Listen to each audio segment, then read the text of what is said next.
অনেক যে অত্যাচার করেছে, যে অবিচার করেছে, সে অত্যাচার, সে অবিচার যদি আমরা করি, জনগণ কি আমাদেরকে পছন্দ করবে?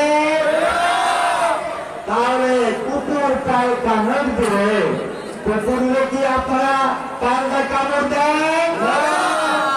দয়া করে তারেক সাহেব বলেছে, ক্ষমা করে দাও, কুকুরকে কামড় দিতে যেও না।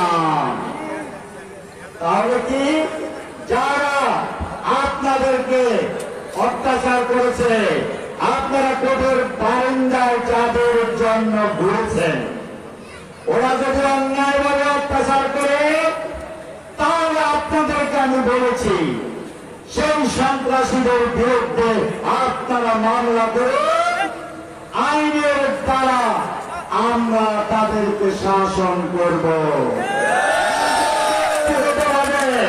ক্ষমতা দেখিয়ে আমরা আইন হাতে তুলে নিব না।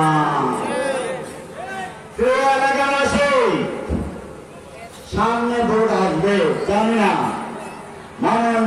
মরণশীল, কে কখন মরে যায়, কে কখন দুনিয়ার থেকে চলে যায় আমি জানি না, কারণ একমাত্র জানে আল্লাহ পাক।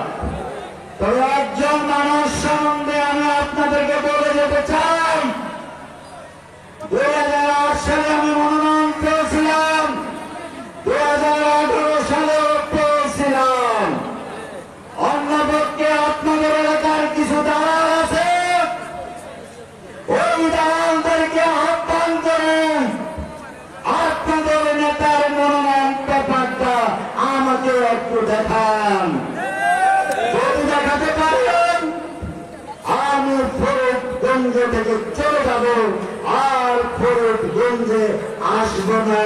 তবে রাজনীতি করতে আসবো না, সাধারণ মানুষের সামাজিক কাজ করতে আসবো। আপনারা মত দেয় নাই। ওই বিষয়ের সাপ 2008 সালে একবার আমাকে সরাসরি কামড় দিয়েছে, অর্থাৎ আমার বিরুদ্ধে মামলা করে নির্বাচনকালীন অবস্থায় আমাকে সেই সিইসি থেকে অর্থের বিনিময়ে বাদ দিয়েছে।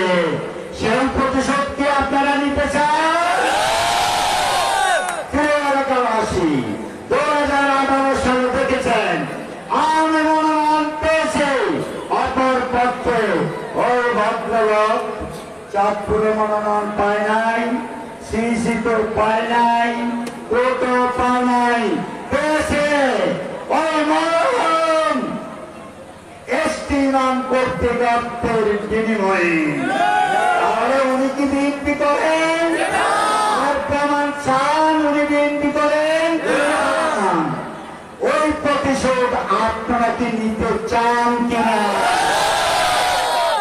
যদি আমি বেশিরভাগ সরকারকে উদ্ধার করার জন্য জীবন দিয়েছে, তাদের সবার আত্মার মাত্রা কামনা করে আমি আমার বক্তব্য শেষ করছি। খোদা হাফেজ। বাংলাদেশ জিন্দাবাদ।